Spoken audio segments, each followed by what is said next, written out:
Now, Bismillahirrahmanirrahim. In this video, we are going to talk about the innermost layer of the retina. Innermost layer, also known as the retina. So, tunics, we've talked about fibrous tunic, vascular tunic. Now, we are going to talk about the nervous tunic, which is also known as the retina. When we come to this retina, it is a thin, delicate, innermost layer present in the eye. So when we talk about the retina, it is thin, delicate, innermost layer of the eye. It has an outer surface and an inner surface. The outer surface is made up of pigment cells which are attached to choroid. And innermost surface is attached to the vitreous membrane or the hyaloid membrane. When we look at this diagram, we can see that the outermost layer over there, it is the pigmented layer. It is attached to choroid. And this innermost layer, that the inner limiting membrane, it is attached towards the vitreous body or the hyaloid membrane. You can see in this diagram. So this yellow layer, it is shown as the retina and it goes up to make the optic nerve. So this layer of the retina, it is the innermost. This is the scleral layer or the fibrous layer. This is the vascular layer and this is the neural or the retinal layer. And its outer surface, the pigmented portion, will be attached to the choroid, and the inner portion, which is the portion of inner limiting membrane, it will be attached to the vitreous body or the hyaloid membrane of the vitreous body. Now on the posterior pole of the retina, we have the optic nerve. So on the posterior pole, inferior-medially, we have the optic nerve. Posterior pole, inferiorly and medially, we will have the optic nerve. Another diagram over there. So this is the optic nerve on the posterior pole of the eye, coming out from the posterior and inferior medial portion of the eye. After that, we have optic disc, which is 1.5 millimeters in diameter. So if you look at this diagram, this is the point of the optic nerve, that is inferior medially, and just before the optic nerve exits the eye, there is this blind spot, a physiological blind spot. This is known as the optic disc, which is 1.5 millimeters in diameter. Now when we talk about the parts of the retina, we have optic part, ciliary part and iridial part. Optic part is sensitive to light and extends from the optic disc to the ciliary body. For example, here is the optic disc. So from the level of the optic disc to the level of the ciliary body or till the level of the ora serrata, this whole layer from the optic disc to this ora serrata will be the optic layer. Then we have the ciliary layer, which is thin, which is non-nervous, which is insensitive layer. This thin, non-nervous and insensitive layer from the ora serrata to the ciliary body, also to the iris, will be known as ciliary body, ciliary layer over here and iridial layer over here. So both these layers are composed of two layers of the epithelial cells.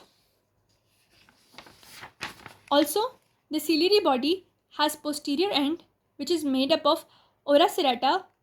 Anterior wavy margin is formed by that. So this is ciliary body, and ciliary body has this ora serrata, which has an anterior wavy margin. At the level of the anterior wavy margin of the ora serrata, the optic layer of the retina ends. After that, we will talk about the optic disc, which is rather a depressed area, or it is known as physiological cup. It has no rod cells, no cone cells. It is insensitive to light. It is known as physiological blind spot. As I told you, it was somewhere just before the optic nerve exited the eye, and it is a physiological blind spot. It has no rod cells, no cone cells, etc. Now we have macula lutea. It is present in the posterior pole, 3 millimeter lateral to the optic disc. So for example, this was medial side. 3 millimeter lateral to the optic disc, we will have this region which is known as macula lutea. Now this macula lutea is like this. It has a peripheral portion and a central portion.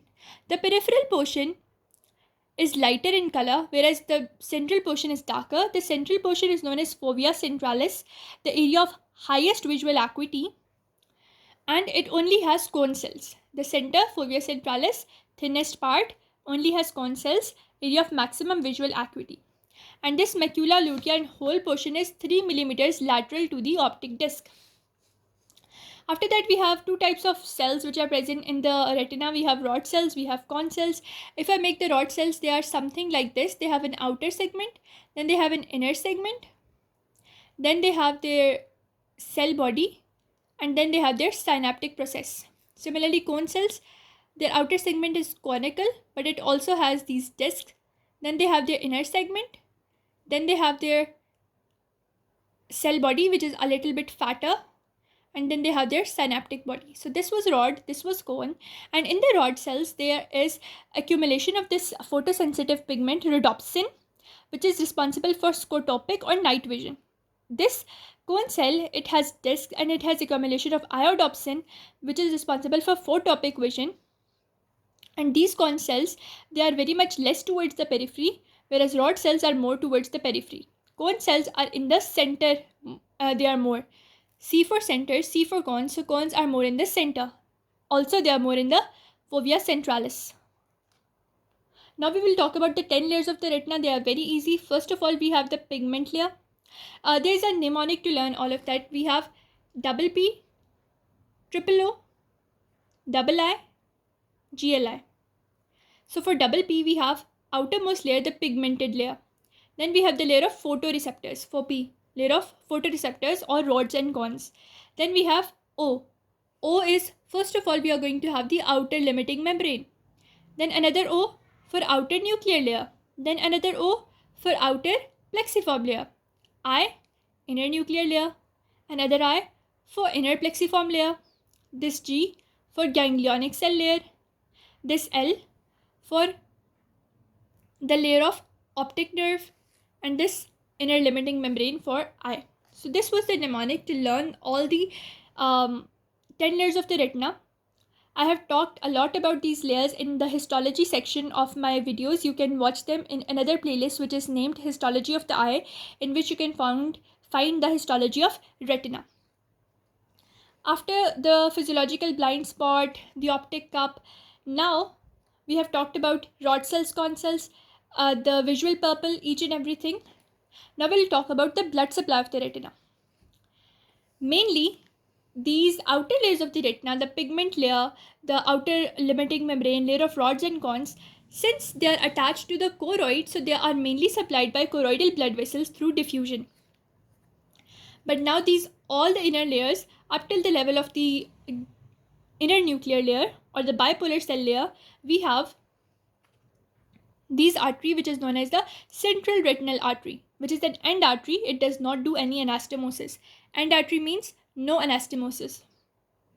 This artery at the level of the optic disc, it divides into a superior branch and an inferior branch. The superior branch is the superior temporal artery, and the inferior branch is known as the inferior nasal artery. Then in the middle it gives a macular artery. So superior temporal and inferior branch, which is inferior nasal.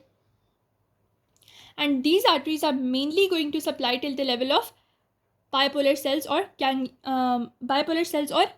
inner nuclear layer. That was all. Now what is retinal detachment? Sometimes there is a detachment of the pigmented layer from all the inner layers of the retina. A silicone sponge is put over the detached retina, which can be kept in position by a band, or there is laser surgery which is available to attach the retina again. So this is pigmented layer. This is the layer of rods and cones. Due to any trauma, injury or something, these layers get detached from each other. So we can have retinal detachment, which leads to loss of the vision. Now we have this retinal tear. There is detached retina. The pigmented layer gets attached to the choroid, and the rest of the neural layer separates towards the vitreous body. A silicone sponge can be pressed over the retina to prevent the detachment. Banding of the retina is this mechanism. Now we are done with all the layers of the retina. In the next portion, we are going to talk about the aqueous humor and other portions.